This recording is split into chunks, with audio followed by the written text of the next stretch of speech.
No exemplo do relógio, nós vimos que para incrementar as horas, os minutos e os segundos, o procedimento era sempre o mesmo: verificar se houve estouro e incrementar. Esse processo pode ser escrito também na forma de um procedimento em VHDL, para deixar o código mais portável. Então, vou criar um novo arquivo chamado timer procedimento e vou adicionar o procedimento no nosso relógio. Para isso, eu vou remover esse método de contagem que foi feito aqui.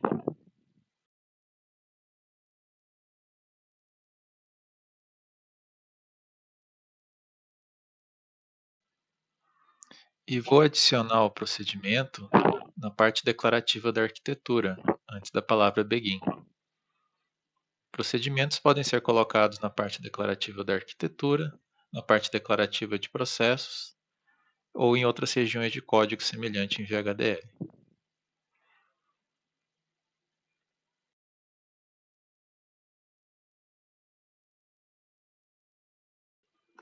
Para iniciar um procedimento, colocamos a palavra procedure, seguido do nome que queremos dar ao procedimento, aqui no caso, incrementar.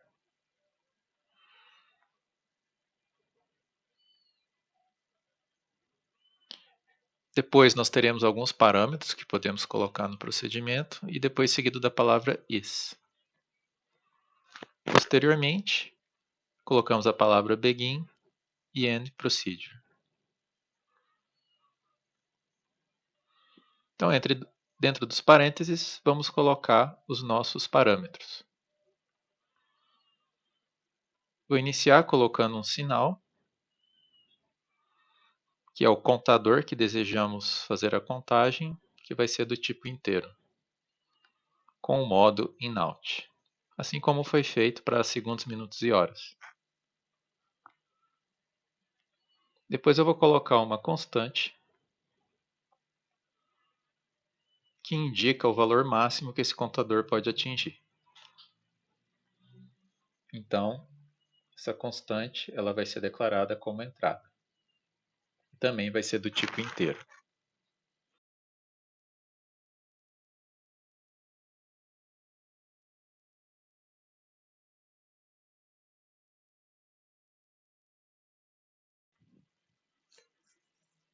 Posteriormente, eu vou colocar uma outra constante, que é um valor que vai indicar quando a contagem está habilitada. Daí o nome habilita. Essa constante vai ser um booleano, que, portanto, pode ter valores falso ou verdadeiro. Por fim, uma variável que indica quando ocorreu o estouro. Portanto, é do tipo saída e também vai ser um booleano.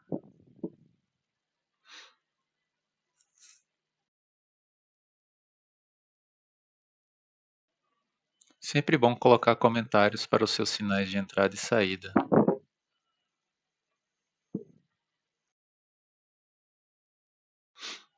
É importante notar que um procedimento ele pode possuir múltiplas entradas e múltiplas saídas.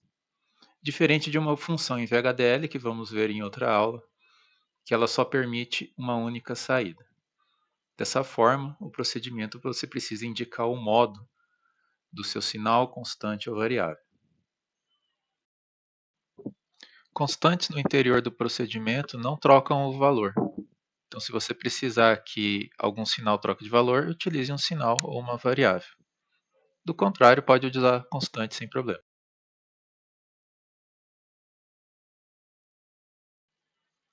Vou iniciar o código colocando a variável estouro como falso.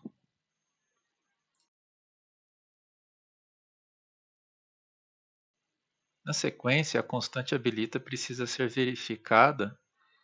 Se for verdadeira, o contador em questão pode ser incrementado.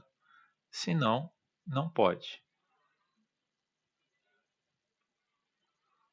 Posteriormente, se for habilitado e o contador for igual ao máximo menos 1, então eu indico que ocorreu o estouro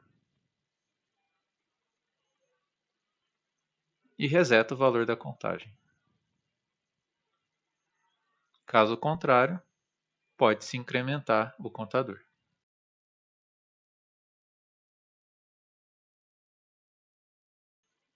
A constante habilita será verdadeira sempre que o contador anterior do nível mais baixo estourar.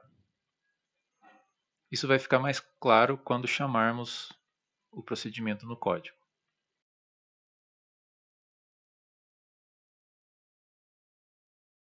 Com isso, conclui-se o procedimento.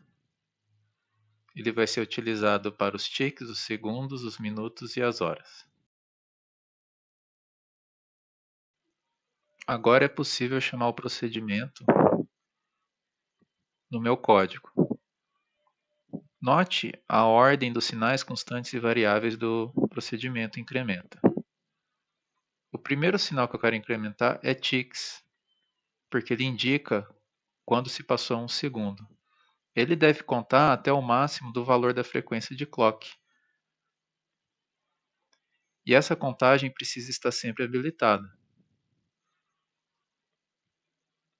Por último, vou criar uma variável de controle para indicar quando houve o estouro. Essa variável de controle, portanto, precisa ser um booleano.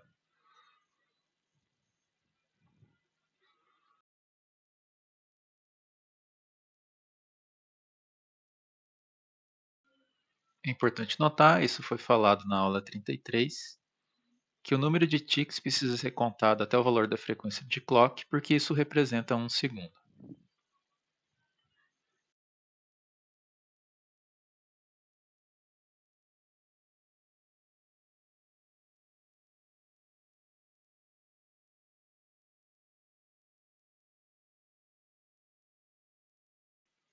Na sequência, eu preciso contar os segundos.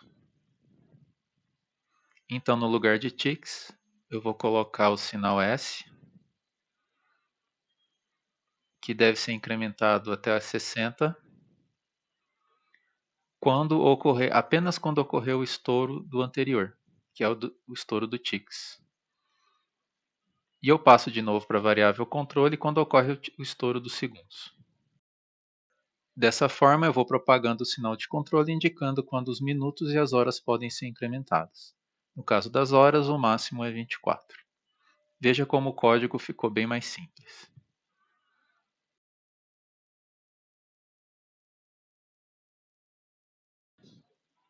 Como eu mudei o nome do arquivo, eu preciso também mudar o nome da entidade para timer procedimento. E vou fazer as adequações necessárias no meu código. No caso da entidade, endEntity timer procedimento, o nome da entidade opcional eu vou deletar.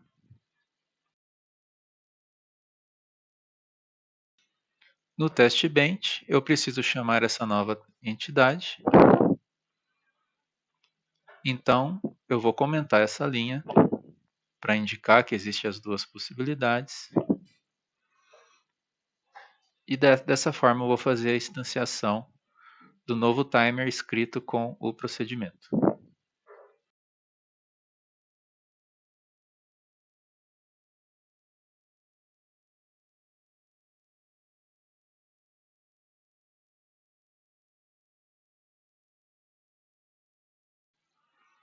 Para o Model Sim é necessário que os sinais não estejam restringidos, por isso eu removo a restrição do inteiro ticks. Agora eu vou adicionar o arquivo no projeto feito na aula 33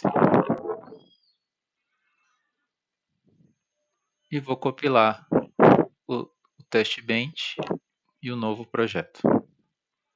Veja que não houve erros.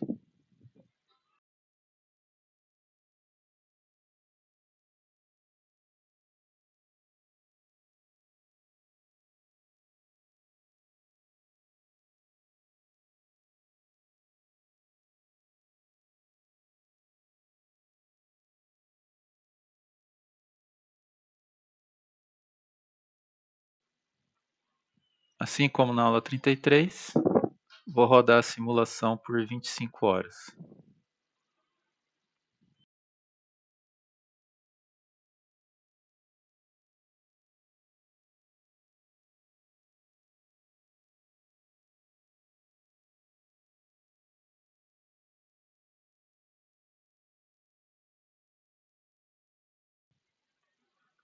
podemos notar que o funcionamento do código continuou o mesmo, assim como no caso da aula 33.